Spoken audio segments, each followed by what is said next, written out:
Hi guys, my name is Rick. I'm going to be giving a presentation on geoeconomics.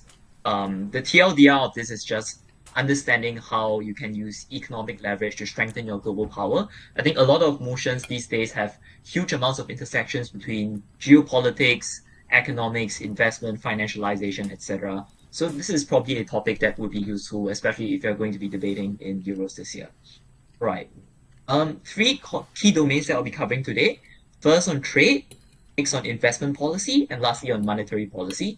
And I'll try my best to have some activities in each section, obviously depending on how much time I have. And this lecture it covers the basics, but it's still going to be relatively content dense. So please ask any questions. So just feel free to unmute your mic and let me know because I won't be able to see my Discord tab and let me know if you have any questions at any point of time. So just feel free to interrupt me, basically. All right. What is geoeconomics? Simply put, geoeconomics is the process in which countries use their economic strength, i.e., economic tools at their disposal, to achieve some kind of end goal. It could be geopolitical goals, it could be economic goals. Usually, these are the main two domains where they'll try to achieve some kind of end outcome. And countries build their global economic strength through redefining various trade and financial relationships they have with other countries. And to do that, you have to use certain set of economic policies, or what I will term in this lecture as geoeconomics tools. So let's start with trade policy. All right. The big word that obviously is floating around these days is like tariffs, because obviously Trump is in power. He loves tariffs. He recently declared it to be his favorite word in the dictionary. So what exactly are tariffs, right? Tariffs are, very simply put, a tax on imported goods. So for example, if the US places a 10% universal tariff rate, all goods that are imported into the United States now become 10% more expensive. So a good from Mexico that costs $10 to import originally now becomes $11. So TLDR being that tariffs always make imports for the domestic country more expensive. And this seems like very counterintuitive. Why would a country do this? But I posit there are quite a few reasons why countries implement tariffs, right?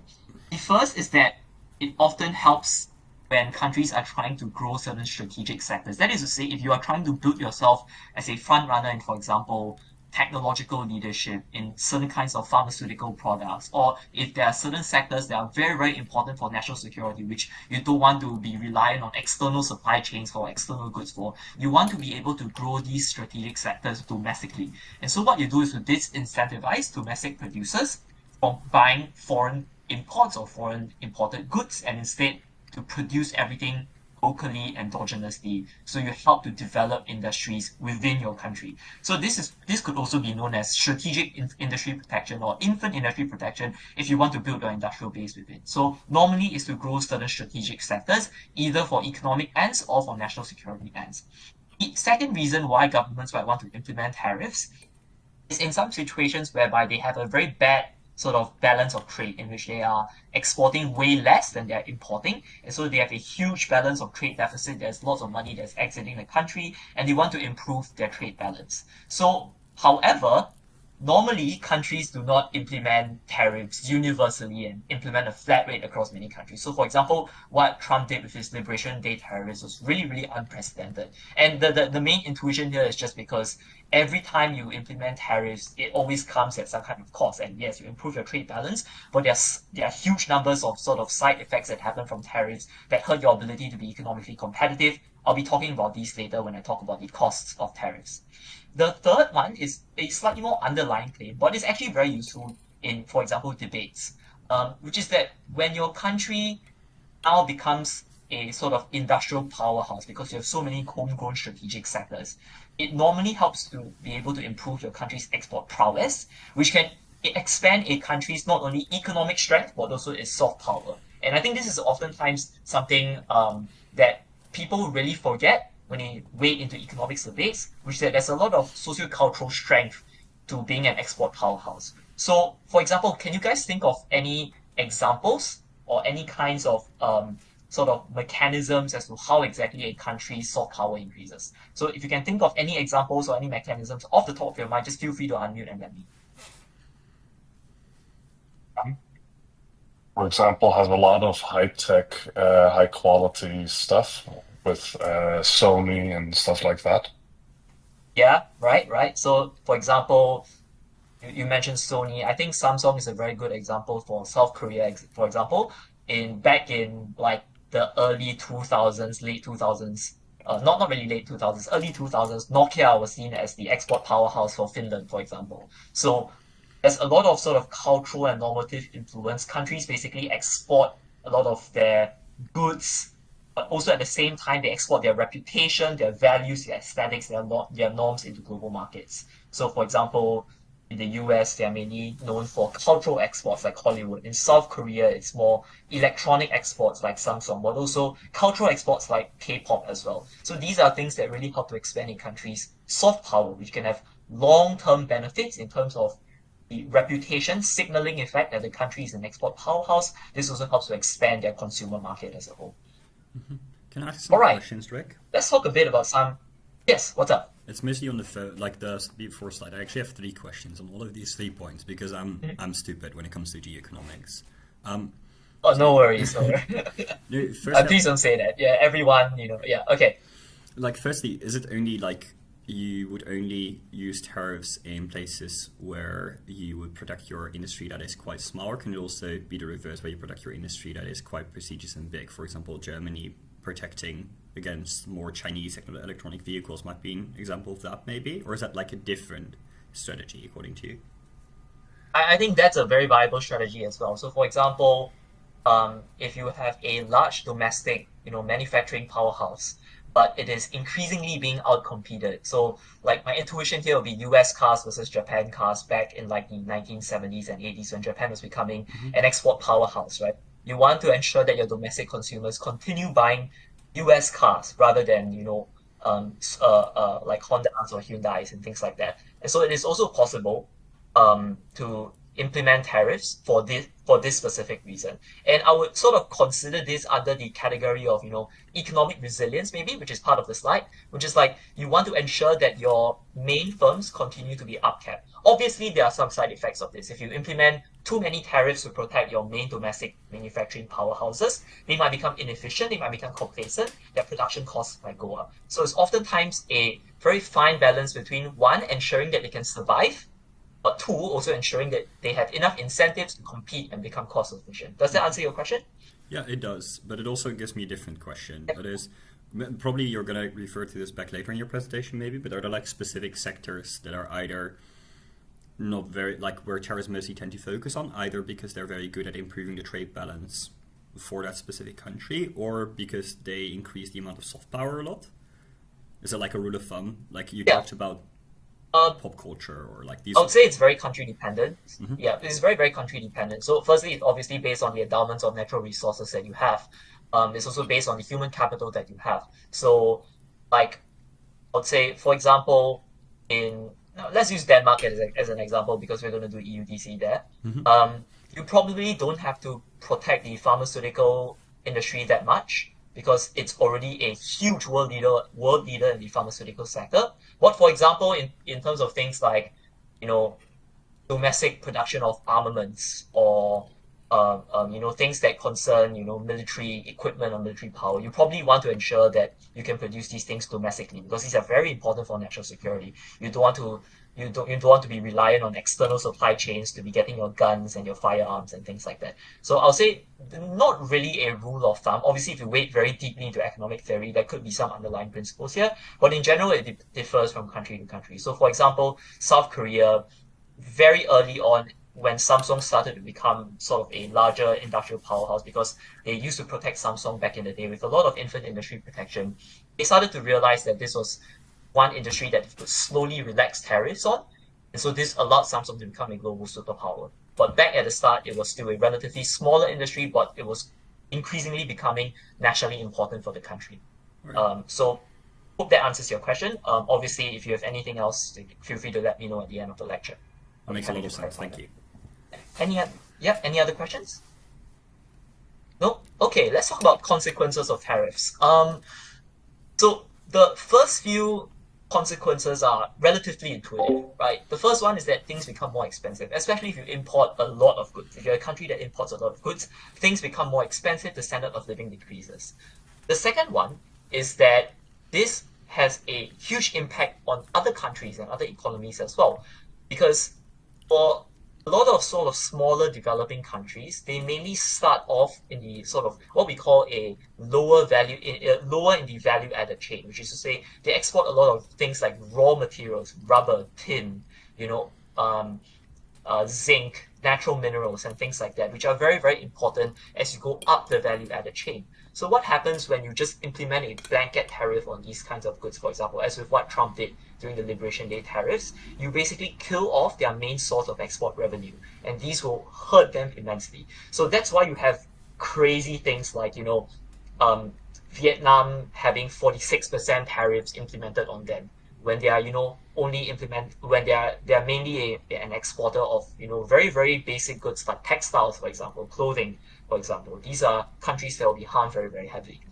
The third one is a systemic impact to the system of global trade as a whole, which is to say, now if you have a lot of various tariffs and retaliatory tariffs that are implemented across supply chains in the world, companies have to try to figure out what is the production chain that allows them to minimize costs most effectively. And so they have to very radically reconfigure supply chains. So these things have a lot of costs, because now you have to find new suppliers. There's a lot of interim frictional costs that you have to that you experience in terms of looking for new suppliers, in terms of changing your transport routes and things like that. And so a lot of companies will suffer as a result. But moreover, if you are a company that is, very reliant on a few specific export markets, these are the companies that will suffer the most. These are the companies that will have huge amounts of cost side, increases, as well as revenue side losses. And these are things that will cause companies to shut down. As a sort of corollary for this, especially between sort of big countries or superpowers in the global economy, you could start a tit for tat trade war. So the most recent example, where the US tariff on China was close to 145%, and the Chinese tariff on the US was 125%, because they just kept escalating over and over again. Some countries choose to do this because it sends a strong political message. They're not backing down in the face of threats, which is what China was attempting to do. And at that level of tariffs, basically no trade can happen between countries because the cost has just gone up so radically, right? The last one is that it creates tremendous financial uncertainty, because your investors are now just unsure as to where they can park their capital. If they, decide to invest in like a factory in a country, and the country gets smacked with tariffs, for example, or if the country implements tariffs, for example, these are things that can dramatically alter the cost benefit analysis of investors. So it creates huge systemic financial uncertainty and instability. All right, so let's talk a bit about Liberation Day tariffs, because it was a relatively recent event. So the reason why these tariffs were implemented by Trump was because he has this view of trade deficits being bad, i.e. that the country is being ripped off. And so there were three main goals for Liberation Day tariffs. The first was to restore American manufacturing power, which is what I mentioned, to try to grow the country's infant industries, or at the very least revitalize certain manufacturing hubs in the country, like in the Rust Belt, for example. Secondly, to increase the country's export revenue, to make the US's balance of trade far higher than what it currently is now. And the third is just like, helping to fulfill its nationalist campaign promises of making American manufacturing great again, right?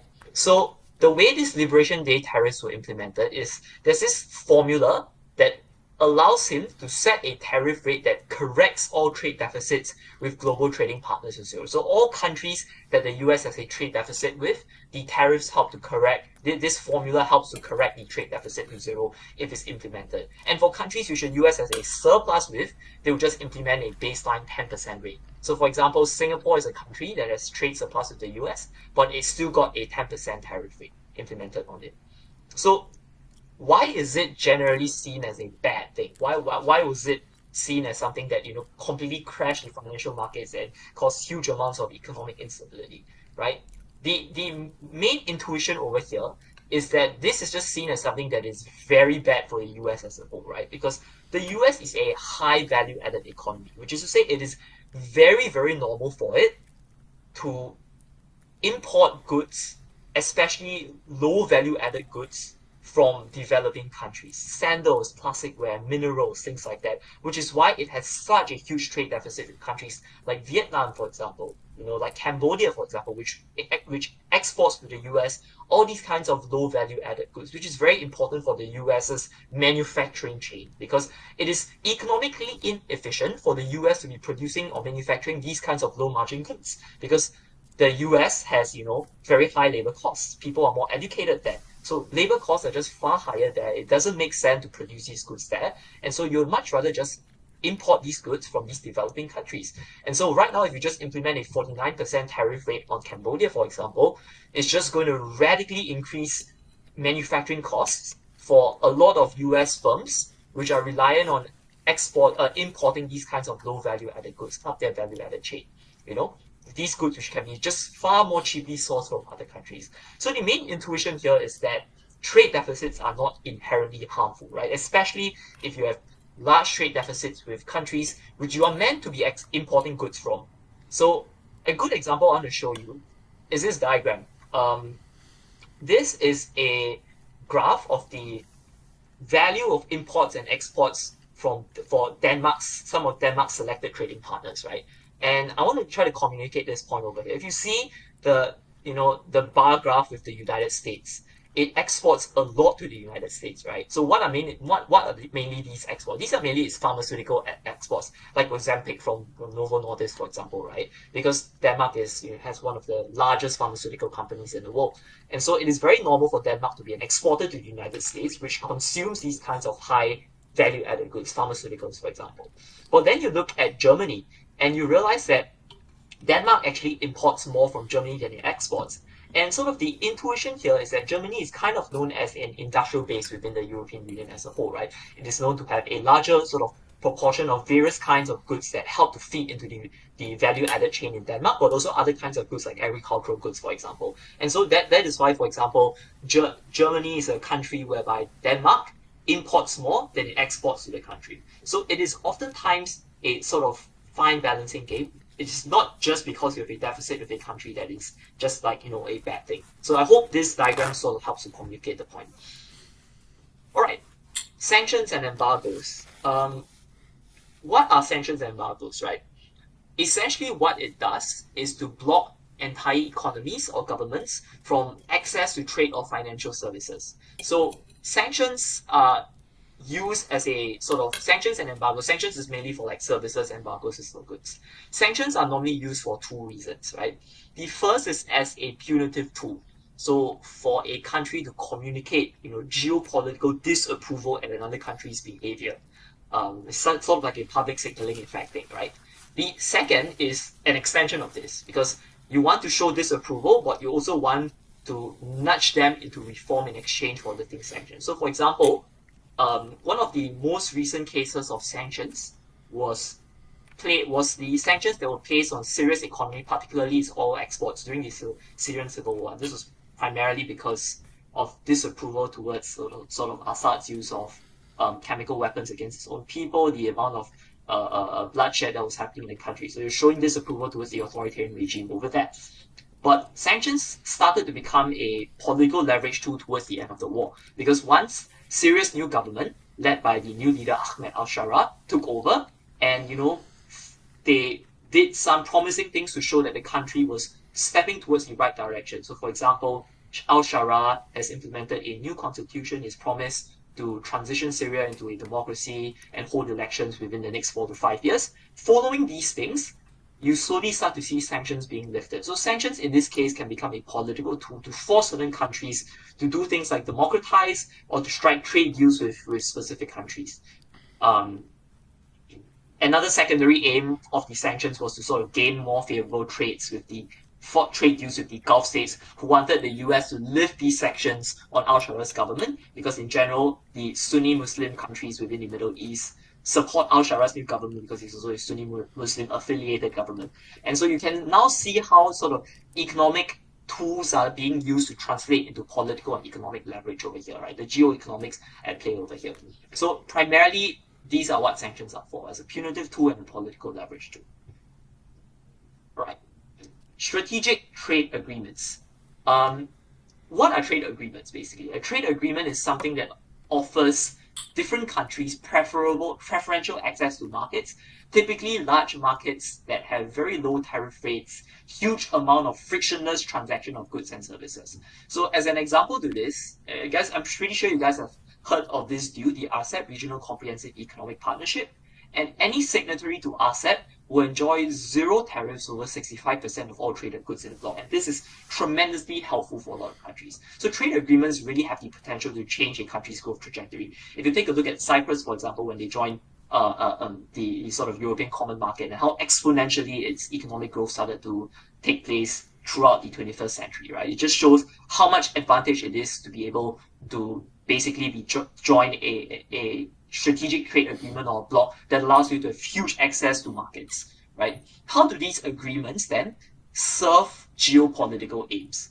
For smaller countries, the first thing I've mentioned is that it offers an accelerated path towards growth. So countries like Cyprus, for example, growing very quickly when they join the common market and the European Union. But the second thing is that it helps to diversify economic reliance. So formally, for example, if you're a country that let's use, for example, a hypothetical like North Korea relies very heavily on China and Russia for imports of goods and services. But hypothetically, if it were to join a free trade agreement, it could diversify its supply chains, and now it can basically be able to import goods from many, many different countries, and it is less worried about specific economic shocks to some countries, or if it has some kind of bad relationships, bad political relationships with some countries. At the very least, it can rely on other countries. So it helps to diversify economic reliance.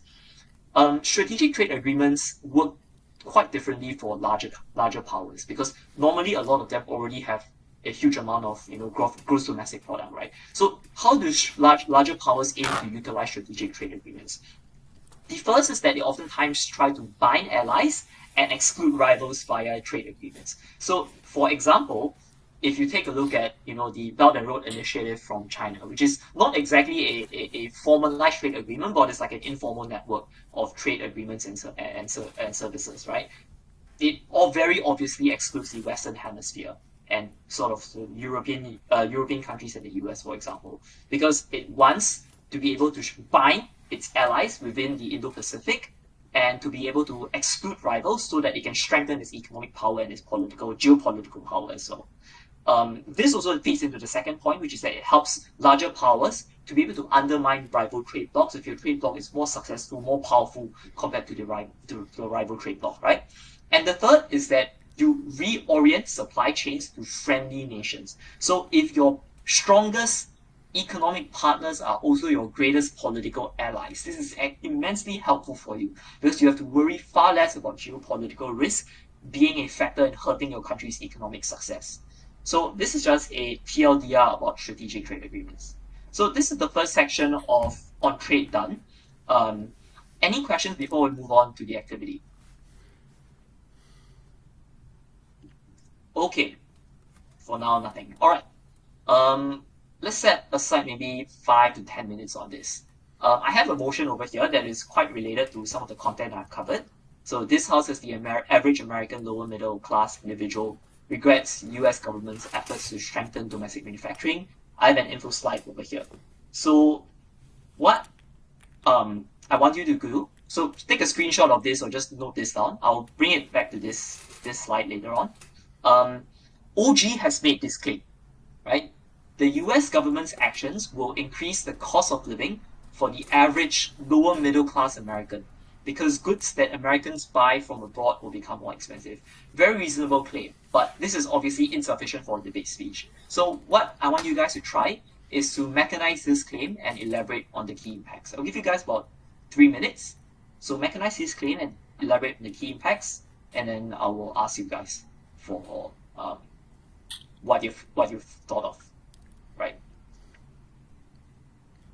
You want us to do individually, right? Yeah, individually. Right, cool. Since we have a small size here, I'll just ask each of you.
Let's start. Martin, let's go with you first. So what do you have? Some mechanisms here. I mostly had two mechanisms. Firstly, just that there is intrinsic benefits that some countries might hold, meaning they can create stuff more cheaply because they have, for example, access to different climates, making their avocados grow quicker, or hydroelectric power, which makes their production cheaper. All of these might maybe strategic benefits that some countries hold, meaning their production becomes cheaper.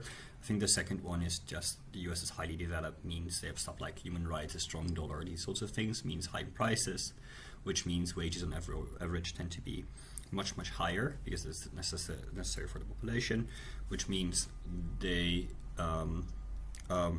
the production of which implies some worker capital always becomes a little bit higher because they need to pay workers more than they would if they would produce the products in another country where the standard of living is much lower, where people don't need to get paid as much.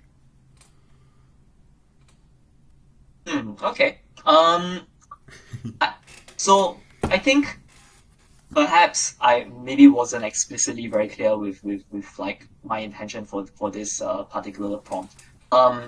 So what I wanted specifically was for you to explain how the interaction between an increased tariffs on, for example, US imports of raw materials like steel and aluminum, how this would functionally increase the cost of living for the average middle class middle American. So like how would it make life more expensive? So actually, like what you've mentioned are sort of second tier things, right? Like what happens downstream in the labor market. But there is sort of a more immediate thing over here that I'm looking at, like how this will very directly raise the cost of living for the average low middle class American.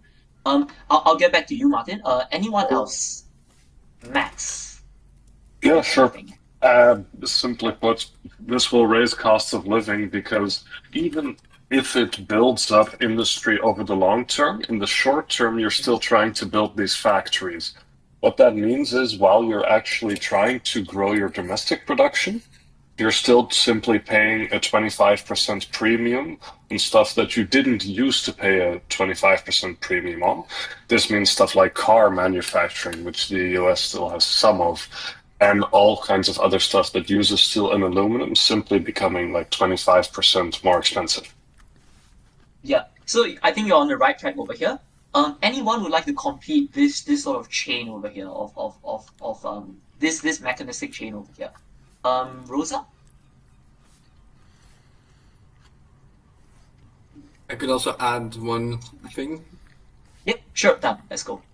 And I think I would add, even if some of the raw materials could also be, for instance, mined or found or produced in the US, it would take quite some time to actually create the infrastructure, create the necessary means, and also have create the necessary education and have the people that you actually need to mine, for instance, those raw materials. So that will also put a very big short-term cost. Yeah, I like that. So the cost of reorienting your supply chains domestically, that also helps to increase basically average cost of goods. So these are all good things, right? How it increases cost of the labor market from Martin, how it increases the cost of just raw materials as a whole, and this hurts things like car manufacturing, how this makes reorienting supply chains more expensive. So how would I complete the chain over here, right? Because a lot of debaters stop at this. If you know my style of speeches, like I like to go very deep into mechanisms. So how exactly does this entire causal chain work, right? So first thing it does is that it increases the price of raw materials of like steel and aluminum that firms will face if they are trying to manufacture things like cars, fridges, things that require steel and aluminum, for example, right? And then the next step is, what do firms do as a result? Firms, because the cost of production is increased, will have to pass on some cost to its consumers, right? Because it needs to preserve its profit margin. If you learn economics, you'll know that there's, for example, an AC and an MC curve, and there's a specific section where your marginal cost will equal your marginal revenue that helps to maximize the firm's average profits. But in the context of debate, all you have to say is just firms need to be able to maintain profitability, and so they pass down their costs to consumers. This is often a chain that people forget, right? And then when you talk about impacts, how does it impact Americans, right? So Martin talks about the labor market. I think that's a good impact. Firms which have higher average costs have to do things like retrench workers to be able to lower their costs. But also for consumers, especially the lower middle class, rely a lot on things like small cars, on fridges, on microwaves. All of these costs will increase, and life will become functionally a lot harder for these Americans. And here is where you can mechanize and illustrate day-to-day costs getting more expense about, buying lower quality goods, lower quality ingredients for their families, things like that, and then talk about how this harms vulnerable populations as a whole. So always try to complete the mechanistic chain. But yeah, very, very good points and mechanisms from you guys. Okay, so that concludes the first section. Let's talk about investment now, which is going to be a bit more complicated. So any point you're unsure, just let me know. All right. So the first thing I'll talk about is domestic investment, and specifically domestic infrastructural investment. So why do countries do this?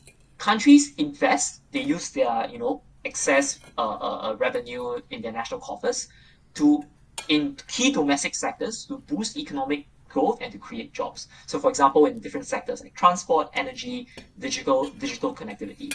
Investment is oftentimes seen as a sort of small risk that a lot of states take. That is to say, if investment succeeds, it can do a lot of things, right? If your investment into national security succeeds, for example, if you set up a lot of power grids, you can help to modernize key infrastructure, you can strengthen national security, you can allow delivery of electricity and power to families on a far quicker rate, which will help everyone's standard of living and national efficiency as a whole. Investment also does things like boost productivity. So, for example, a very well-established metro line could help to reduce transport times, which also helps firms to be able to extract more value per worker because more time is spent in the office rather than commuting. And also it does things like improve energy efficiency in production plants.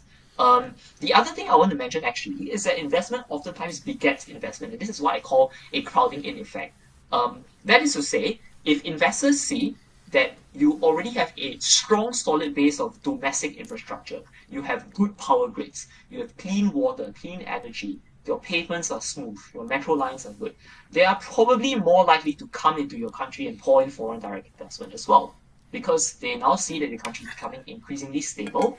They see that the risk and the costs are going to be far lower compared to the benefits of coming in. And so the return on investment for them will be much higher if they come into a country that already has a strong infrastructural base. And so this is what I like to call a crowding in effect. So this is domestic infrastructural investment. FDI.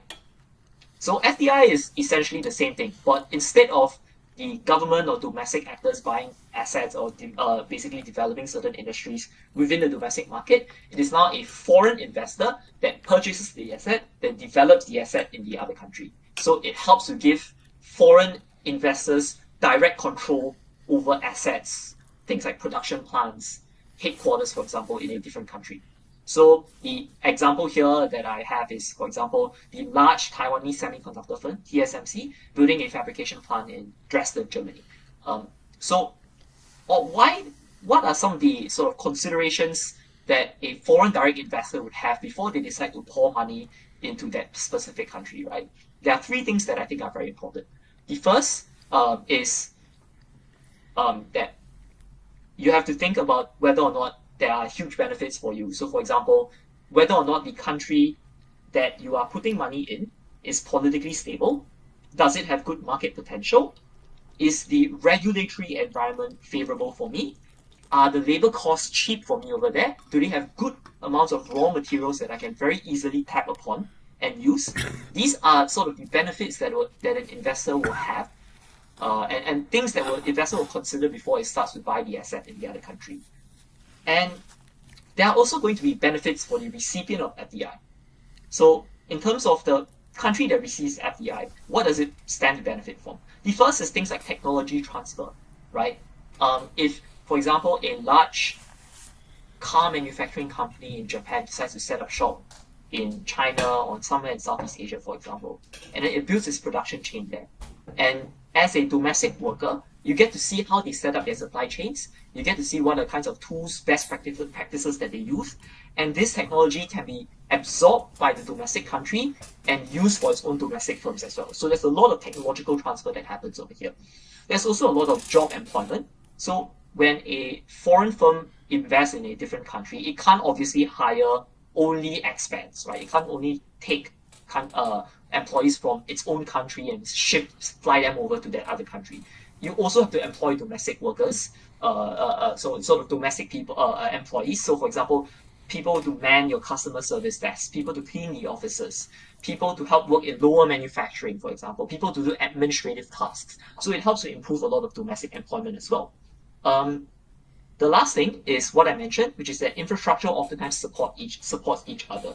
So when foreign direct investors come in and develop infrastructure over there, that also helps to strengthen the domestic infrastructural base and the domestic industrial base. This can help support other domestic development projects as a whole. All right. Sorry, haven't talked about the last part. The last thing I want to talk about is how do you attract FDI, right? How does a country present itself as an attractive option for other countries to put money inside and to develop their factories, things like that in these countries? I think there are three things. The first is that you will try to offer tax incentives or relax regulations. So you make it easy to set up shop, to set up a factory in a country, but you also make it cheap for them to do so. So tax incentives or regulatory relations. The second is obviously if you're politically stable, it's better because firms will not worry that the government will expropriate, their assets away. Sure. And the last, as I mentioned, is the crowding in effect, which is if you have a good base of domestic infrastructure, this is more likely to attract foreign firms to come in because they don't have to set up the infrastructure themselves. Workers will be able to go to the companies, go to the factories using public transport. They don't have to worry about electricity cutting off at random points of time. They don't have to worry about clean water supply, things like that. Okay, debt trap diplomacy. I'm going to do two things. First, I'm going to tell you what the main argument that all European debaters love to use. What is the main argument that all European debaters love to use? And then the next one, I'm going to teach you guys how to refute it. Right? So the premise of debt trap diplomacy is as follows, right? China and other predatory countries, but primarily China, they lure developing countries into unsustainable loans to pursue domestic infrastructural projects. So for example, Bangladesh wants to build a port. China will give them huge amounts of money at some high level of interest rate. And once they can't pay back the loan, China will be able to seize the asset. And this will help China in, for example, being able to profit from that particular asset in the country. So port dues, for example, if you have a port in Bangladesh and China seizes the asset, China obviously takes the port dues. But it also helps China in things like expanding its Belt and Road Initiative because now it has various assets along, the South Asia, East Asia, Southeast Asia, etc. Right? So this is the premise that a lot of debaters like to use for debt trap diplomacy. How do you refute this? Three things. The first is to analyze China's incentives, right?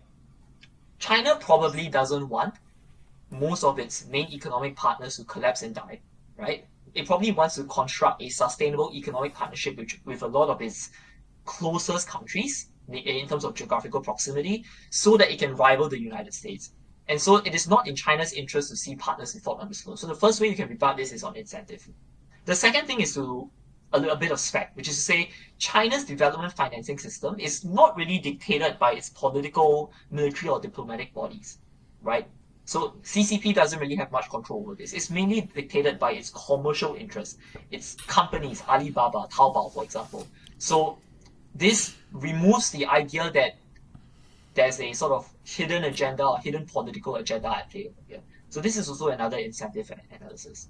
The third is to just explain that is factually untrue because a lot of the defaults that these countries seem to be experiencing are not necessarily a result or not causally, did not causally happen because China set high interest rates loans to them. It just happened for a bunch of other factors.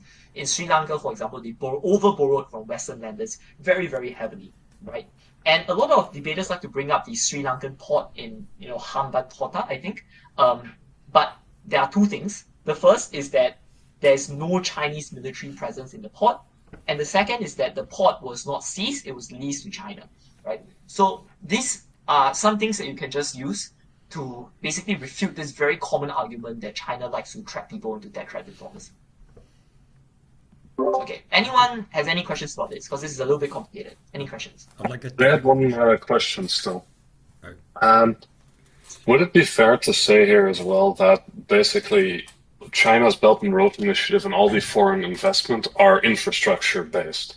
And if there is no economic growth or anything following from that, then the infrastructure investment is also kind of moot. So China just gets an inherent interest, or also part even from the economic partnership, that their own asset also goes to waste if the other country doesn't benefit from it in some manner.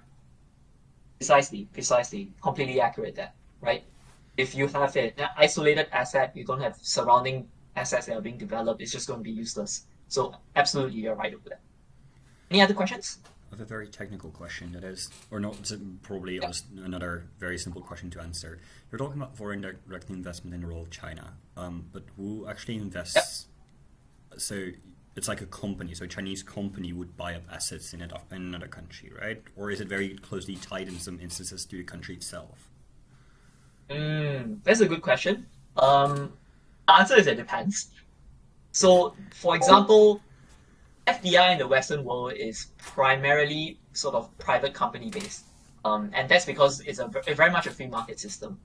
FDI from China is slightly different story because all of the big sort of firms in China. By the way, this is also how you can refute the refutation. This is what people would say if they know what they're talking about. But a lot of big firms in China have some kind of political ties to the government. Jack Ma is a member of the CCP, for example. He's the chair of Alibaba, right? Or was the chair of Alibaba until he stepped down. And so FDI is not necessarily always dissociated from political ties. For some countries, FDI, especially from China, is quite closely linked to political aims and political ties. In the case of China, most of its large companies are in some way semi-state-owned enterprises as well. And this is good because, for example, and this is good and it's also something that a lot of countries have contention with. So, for example, if you have kept up with the recent ByteDance and TikTok saga, right, one of the main issues that the United States had with TikTok is that a lot of the data ends up being accessible to the Chinese government, but also that it can be used as a vehicle for spreading political propaganda. Because ByteDance on paper is a private enterprise, but we all know that it has some kind of connections to the Chinese Communist Party. And basically all firms within China, they have to basically they're basically governed by national security law, which is to say anything that concerns Chinese national security interests, the Chinese government can extract that information at will. Right? And so the definition of national security is oftentimes very broad, very vague. And so this oftentimes poses a political risk. So for countries, it's not necessarily true that, they would just take Chinese FDI and not worry about any political consequences. Because these are very, very obvious national security concerns that countries might have. So this is a very long-winded answer of saying it depends. Yeah. Does that answer your question? It does, thank you. Yep, okay. And one more question. Sponsoring private. Yes, please go ahead. Sorry. Regarding the first point, it makes a lot of sense to me. But what if the opposition then says like, but they still need some countries for maybe raw materials and can have unsustainable relations there, or even if they have a sustainable relationship, they still would have significant control over the market of their country. And which still builds in, for instance, to a point that the proposition would be making about China holding power over that particular economy. Is there anything you'd say against that? Okay. I guess the first thing I would say is that a lot of these countries that are primarily exporters of raw materials, they don't just have one seller. They don't just have one buyer. Sorry, they have multiple buyers that they can choose from. So it is just sort of factually untrue that that country is at the whim or at the will of China. If, for example, China chooses to purchase China intends to purchase these goods at an exorbitant or extortionate price, can very easily sell it to other neighboring countries. Especially they are very much developing, large developing economies in Indonesia, for example, with huge amounts of purchasing power. So the first thing I would establish in these kinds of questions is to challenge the notion that China has a monopoly over these developing countries. You say these developing countries actually have a lot of choice. They don't necessarily have to succumb to Chinese loans. They don't have to succumb to Chinese payouts. They can choose from many different neighboring countries. The second is to just say that, I guess perhaps for me, how I respond is that the sort of raw materials concern for China is less of concern, because China has such a large domestic market already. It also has lots of natural resources as well. I'm unsure as to why it would use this mechanism of high interest loans and basically extortionate economic agreements just to secure raw materials. The causality just doesn't seem very plausible to me. So this is personally how I'll challenge this claim. Does that answer the question?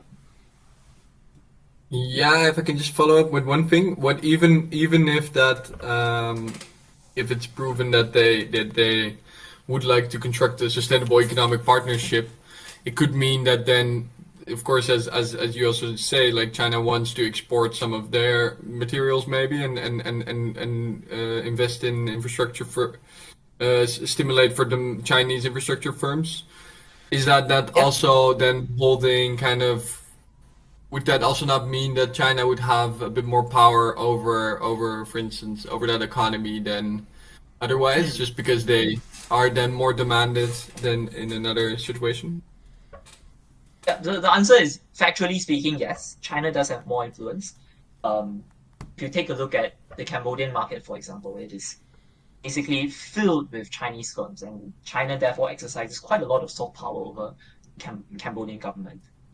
China and Vietnam is a bit more of a complex story. I suggest you can watch very many good economist articles and podcasts on this. So the short answer is yes, you give up some control to China, but the degree of control that they have over you is really, really very uncertain, right? And it can be mitigated very heavily. So one of the ways in which you can mitigate this is to have strong national security laws to suggest there are some things that Chinese firms have to comply with before they enter your market. So, for example, information access laws. For example, they have to comply with your labor regulations. They have to comply with your trade your trading norms and practices and things like that. So there's a lot of regulatory capacity that some of these small countries have to be able to stem the power of Chinese infrastructural firms, Chinese political interests. And also the last thing is just like China doesn't want to appear that sus. Like if you keep going into all small countries for the purposes of like spreading your ideology or coercing them into your trade orbit without giving them any kind of optionality, people are just going to opt away from this, right? There's so many options that other countries have. Yeah. So short answer, yes, China has some power. Long answer, countries can do stuff to mitigate against this. All right. I will be moving on because still have some parts. Any other questions? Happy to take them at the end. All right. Private investment. So governments oftentimes would want to sponsor private investment to gain some kind of geopolitical advantages, and this mainly happens in terms of research and innovation. So, for example, Trump signed a half a $500 billion bill recently with OpenAI, SoftBank, and SoftBank to basically establish America as the front runner in the AI market. And this comes against the backdrop of Chinese AI developers themselves being able to pilot a equally capable and far lower cost AI system, generative AI platform, DeepSeek, for example. If you guys have probably heard about it. So it's oftentimes a sort of mechanism that countries use to be able to ensure that they maintain their geopolitical advantages, especially in some specific fields like AI, for example. The second reason why The second reason why governments would want to sponsor private investment is so that they can gain foreign market penetration by sponsoring local companies. So this actually goes back to the point that was mentioned earlier, right? Just like, do external governments gain some level of influence in these countries that they manage to successfully penetrate their market? And the answer is yes, right? So the intuition here, the example I like to give is usually in the 70s and 80s, a lot of Japanese car makers like Toyota and Honda, when they expanded into the US market, they were able to drive away a lot of US domestic car manufacturers and extract a lot more export revenue for the country. And this helps the domestic government in Japan as well. And so this is why, for example, you see a lot of cities in the Rust Belt states, Michigan, Wisconsin, Pennsylvania, they have a lot of sort of empty, dilapidated, rundown factories because a lot of these factories no longer became functional once some of these car makers, some of these manufacturing plants basically ran out of business, right? So this is the other factor over here. Okay, investment risks and concerns. I think this will help to explain some of the earlier questions that were surfaced as well. So the first thing is, where does the money come from, right? So if you are taking foreign direct investment from China, what's the proportion of national assets you're ceding away? How much future profits are you going to cede away to China? Because now China will be doing things like collecting port dues, for example, right? So how much national assets, how much future profit are you ceding away? Second, loans. So is it fiscally sustainable? Can you repay back the loans? So countries which are fiscally responsible, they will know not to take a high interest loan. If you are like, 2008 Greece, maybe you would have a different opinion, right? But countries which are fiscally sustainable will know not to opt for loans that are extremely high interest rates. And the third is national coffers, right? Because investment oftentimes comes at a trade-off.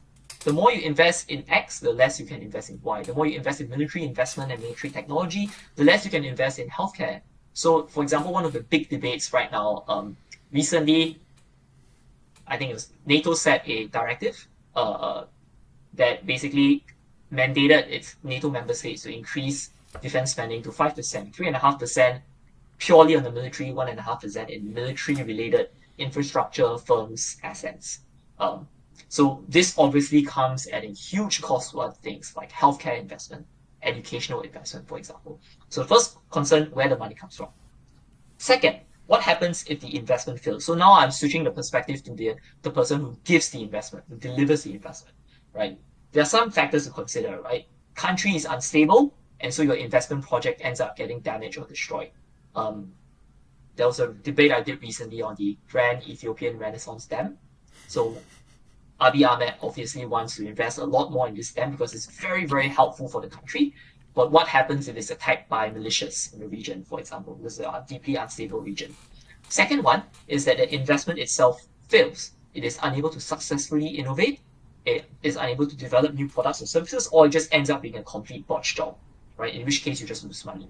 And the third is moral hazard, which is to say, what if your investors appropriate funds and run away? What if the state seizes your assets, nationalizes your projects? Is there a risk that this would happen? So these are things that you can consider. Whether or not FDI is valuable, whether or not FDI is worth it. Right? There will be many motions that are along this line. This house believes that Ethiopia this house supports the Grand Ethiopian Renaissance Dam, for example. Construction of the Grand Ethiopian Renaissance Dam, for example. What are the kinds of factors that come into play when you think about doing this kind of investment? Okay, hopefully that was clear. Do we have time, Martin, or do I skip this? Let's just say, I don't know how much there is afterwards, but I want to have the debate start in 16 minutes, or maybe slightly longer if you need more. 16 minutes? Yeah. Okay, so we have time. Okay, so this is a question. This is the motion that I have. It's slightly similar to a motion that was done relatively recently in the Imperial Online Open. This house believes that the European Union should significantly invest to make it militarily independent of the United States. So there's a lot of geoeconomics elements over here. So as opening government, do two things. First, come up with strategic points of framing. So things that will help your arguments gain more strength, more help you to reach your burdens more easily. And the second one is to come up, maybe not three, just come up with maybe 2 arguments each for the government side. And I'll give you guys 3 minutes and I'll check back with you guys. So I'll check back with you guys at 8 minutes past 1. Sorry, 8 minutes past 7. Yeah, I'm in Singapore time now.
need some good pieces of context or framing that will help to make your arguments easier.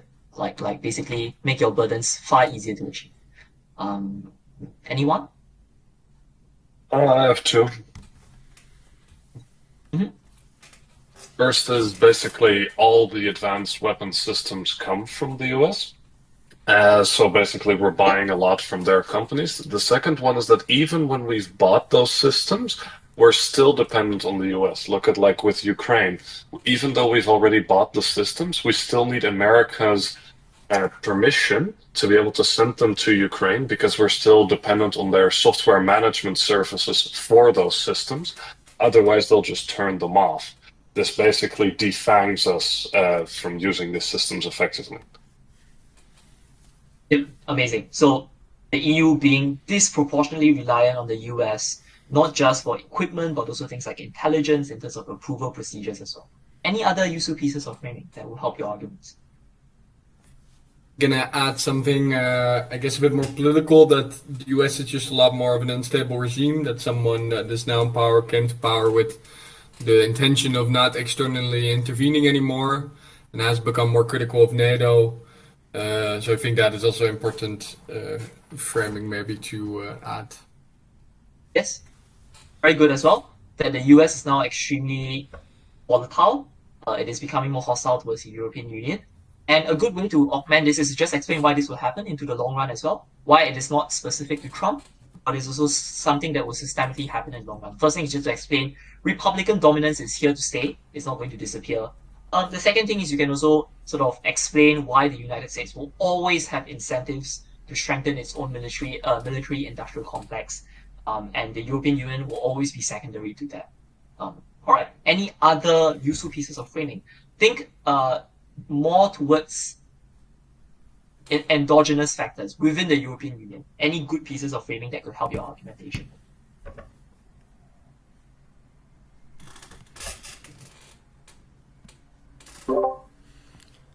I'm not sure if this was the answer you were looking for, but I think there's also just some useful framing on the actual threat coming from actors closer to the European Union, how this threatens, for example, Baltic states, which have a very hard time defending themselves because they don't have a lot of military development themselves because they're small economies.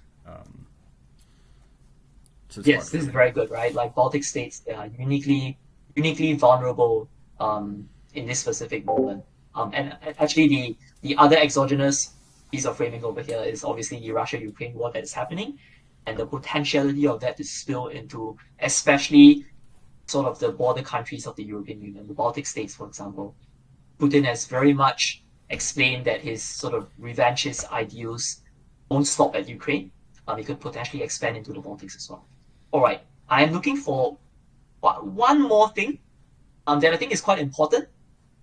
Anyone? In here it is that it has to do a bit with spending and manufacturing. Yes, spending and manufacturing.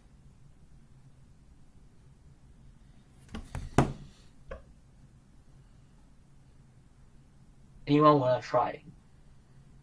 So the intuition I have over here is the EU should significantly invest.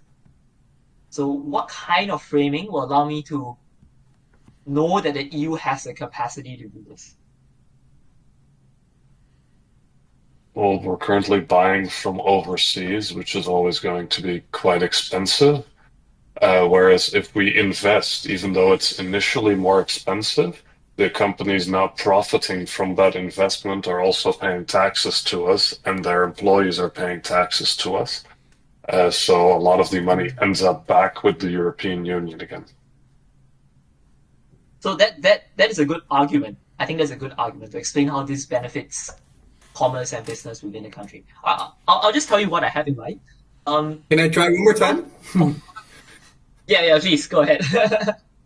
If it may be that like the European Union together has a really big, massive spending capacity, and that secondly the manufacturing is quite advanced in the EU. Yes, that was what I'm looking for. Something along these lines, right? Like, if you notice in the European Union, the sort of amount of debt that different countries face is very different. So Germany, for example, has tremendous amount of spending power because it has kept to the debt brake since basically Merkel was in power, right? And so now it's just about pivoting into big spending more, relaxing the debt brake regulation. So there is spending capacity within the European Union, particularly among its most major countries. But moreover, that Europe as a whole has an industrial base that is very ripe for development, and this would help basically position a lot of the less industrially developed states to themselves become stronger industrial powerhouses. So this was the other sort of piece of framing that I had in mind. Does it have the spending capacity? Does it have the power to do so? All right, let's think a bit about arguments now. Let's do two arguments, right? Two arguments on how this will benefit the European Union, or how this will benefit OG as a whole, because it's not an act of motion.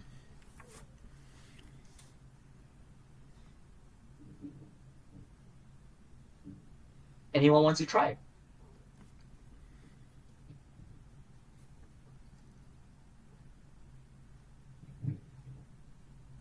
I think maybe building on towards the point of the US not wanting to intervene that much more and to strengthen mostly their own military capacity, that leaves the Europe vulnerable to other actors such as Russia that have the intention, that have at least voiced intentions of retaking control over some areas that they controlled during the Soviet Union.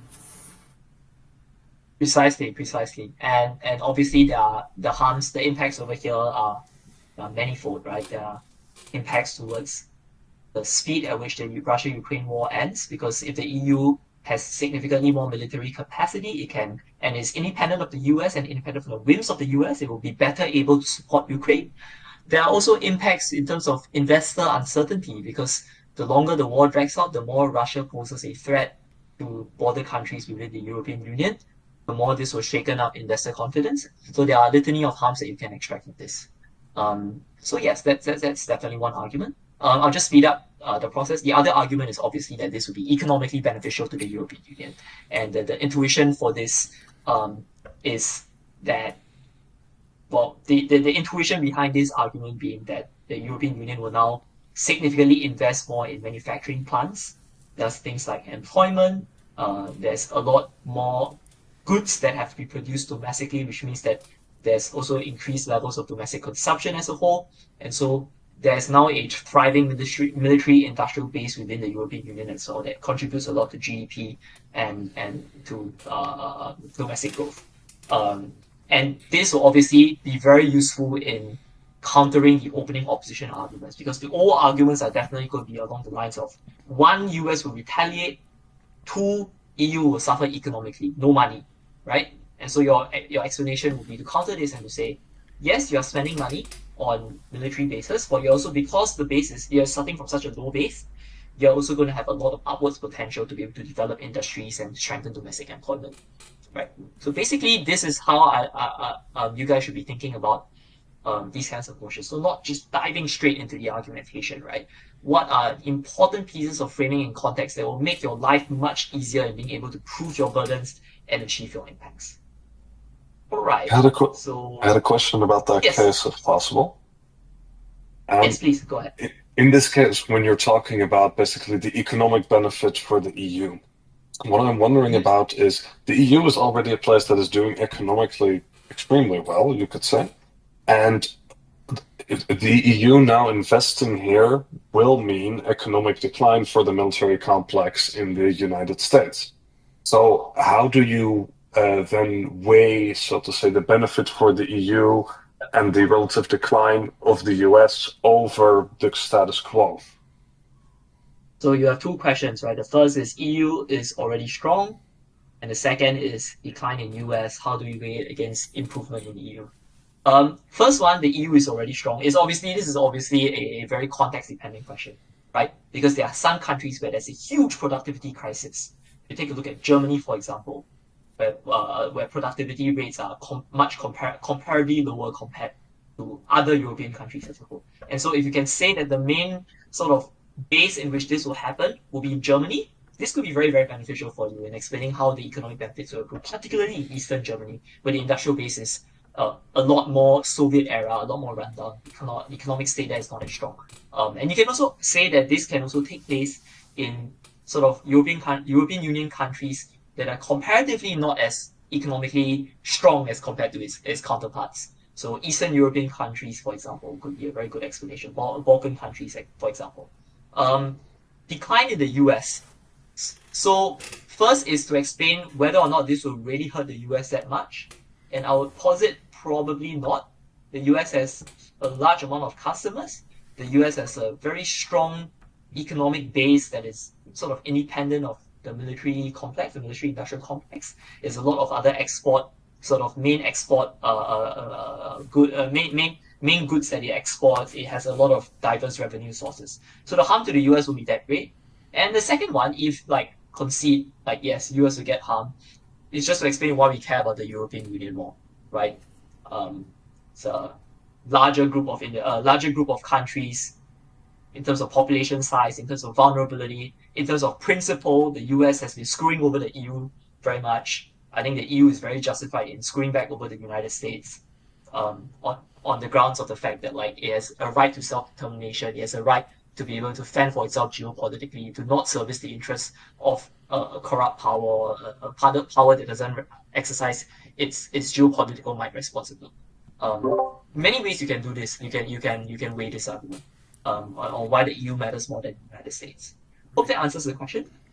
Yes, these are things that I'm thinking off on the fly, obviously. So if you have the time to really dig through, you'll probably be able to develop better mechanisms. But the underlying concept here is do weigh. Weighing is always important in debate. How much do you still have left? Monetary policy. I have 5 slides left, so I'll go through them quite quickly. That's cool. Okay, exchange rate policy. The principle of exchange rate policy is that all countries have a currency. It is not true. It's unclear as to whether that currency is a currency that they control, their own domestic currency, or a country that they peg to, like the USD or the Euro, or they just adopt the currency of another country, right? So countries which have the ability to control their own currency and control the own value of their currency, which is normally what we call a floating currency, they can choose to appreciate or depreciate their currency to meet specific economic and geopolitical goals. So countries will appreciate their currency by raising interest rates or to buy more domestic currency in forex markets. So you raise demand for your domestic currency, you raise the price for your domestic currency. The reason why countries want to appreciate their currency is if you are a country that has to import a lot of expensive value-added goods, this helps to make importing a lot cheaper. The flip side, obviously, is that it makes exporting more expensive, which is why Trump, for example, in the next slide, he's trying to devalue the dollar because he wants to turn America into an exporting powerhouse rather than an importing country. The flip is that you can choose to depreciate your currency, and you do that by either lowering your interest rates or selling your domestic currency in forex markets to make your currency weaker. If your currency is weaker, your goods become cheaper abroad, so exporting becomes cheaper, but importing now becomes more expensive. Which countries would want to do this? These are countries who don't really care that much about the domestic market. They want to focus more on export power, on export growth, export-led development, being an export powerhouse. So, for example, China is a country which has a very, very undervalued currency, and as a result, the domestic market is much weaker compared to its exports abroad. Like Chinese goods are cheap, and so Chinese exports are extremely popular. They're in high demand, and this forms a huge source of revenue for the Chinese government. Okay, US dollar and dollarization. The US dollar is the world's primary reserve and transaction currency. So over 58% of global foreign exchange reserves are held in USD. A lot of international payment systems have to clear through US banks or require USD. SWIFT, for example, right? So a lot of countries have to hold USD. And the reason why they have to hold USD is because their currency most of the time is pegged in some way to the US dollar, but also the US dollar allows them to conduct transactions a lot more easily. Many countries, even countries which have a floating currency, they oftentimes have USD so that if the currency becomes too over or undervalued, they can recalibrate their currency's value at any point of time. What are the implications of the US dollar being so prominent worldwide? I think there are 3. The first is that it has tremendous global power, so it can freeze, it can track, it can block transactions, so for example, SWIFT sanctions. The second is that it can print dollars and run persistent deficits with much consequence. Because the world will always demand USD. So the inherent value of the USD is very hard to erode and decline away. Being able to print dollars also means the government can make a value that is higher than the cost that they spend on printing the money. So this is what we call seigniorage revenue. I think it's SEIGNIORAG, seigniorage revenue, the face value of the money being more valuable than the cost it took you to produce it. So this is also how the US can strengthen its economic power. The last is that it can influence global economic rules and norms. So because all countries are relying on US payment systems, the US currency, they can very often have a lot of strong influence in international institutions, international financial institutions like the IMF, for example. Right, last two slides.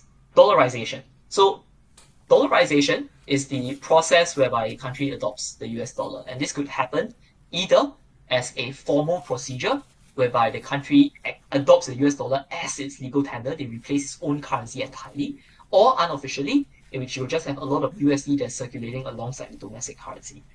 The reason why countries want to dollarize is that oftentimes because the US dollar is so stable, in such high demand, and is so widely used around the world, it helps the country a lot. It helps the country to stabilize inflation because the US dollar is generally a very stable currency, well, until recent times with Trump. But also because the USD is so heavily transacted and so easily transacted across multiple firms across the world, this also makes it very attractive for investors to come in and do business with the country. And it also helps to reduce currency risks because now you don't have to do things like defend the value of your currency. You can just use the US dollar and follow the US dollar's value. The downside, obviously, is that you lose control of monetary policy. So the main impact is that, for example, the USD is too strong and you are El Salvador, for example, and you're trying to export a lot of goods. These goods will become very expensive because it's denominated in a strong currency, the USD. And so there are oftentimes harms that accrue. I'm just going to very quickly go through floating exchange rate. It's basically the inverse of pegging your currency to a specific currency like the USD.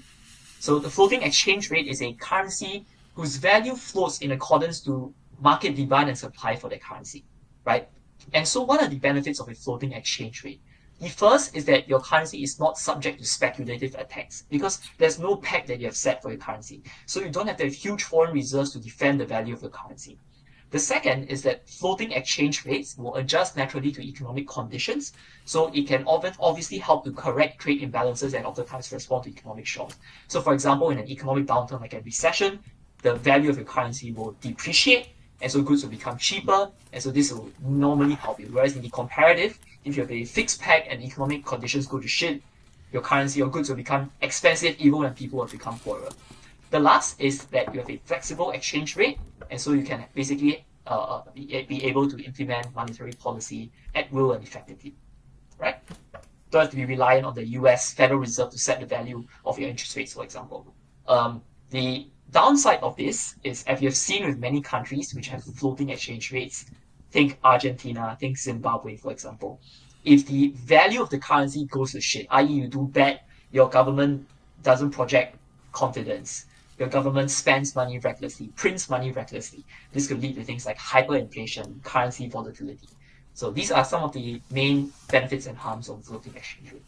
All right, that's it. Thank you for listening. Any questions? Maybe a very small question on the dollarization. Why does the US want it? Yes.